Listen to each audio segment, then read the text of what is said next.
ശരിക്കും ഒന്ന് ആലോചിച്ച് നോക്കിയേ എത്ര കാലമായി മിണ്ടിയിട്ട് എന്നുള്ളത്. അതായത് ഒരു കാലത്ത് നമ്മൾ ഏറ്റവും ആത്മാർത്ഥമായിട്ട് സുഹൃത്തുക്കൾ ചെറിയ ചെറിയ എന്തൊക്കെയോ അഭിപ്രായ വ്യത്യാസങ്ങൾ കൊണ്ട് മെല്ലെ മെല്ലെ മിണ്ടാതെയായി. ആ മിണ്ടാതായാല് ദിവസങ്ങളായി, ആഴ്ചകളായി, മാസങ്ങളായി, വർഷങ്ങളായി. ഇപ്പം നേരിൽ കണ്ടു കഴിഞ്ഞാൽ മാറി നടക്കുന്ന, എന്നാൽ രണ്ടു പേർക്കും മിണ്ടണമെന്നുണ്ടായിരുന്നു. പക്ഷേ ഈഗോ സമ്മതിക്കണില്ല. അങ്ങനത്തെ സുഹൃത്തുക്കളുണ്ടോ ശരിക്കും നിങ്ങൾക്ക്?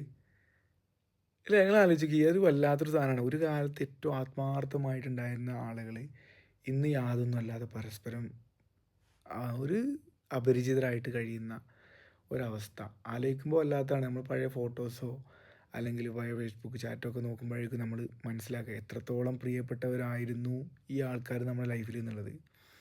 അതായത് പ്രണയബന്ധങ്ങൾ മാത്രമല്ല ഞാൻ പറഞ്ഞത്, നമ്മളെ ഏറ്റവും ആത്മാർത്ഥമായിട്ടുള്ള സുഹൃത്തുക്കൾ.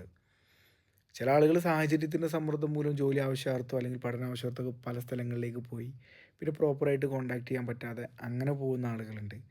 ചില ബന്ധങ്ങളെന്ന് വെച്ച് കഴിഞ്ഞാൽ നമ്മളെ എത്ര അകലങ്ങളിലാണെന്നുണ്ടെങ്കിലും ഒരു മെസ്സേജ് മതി.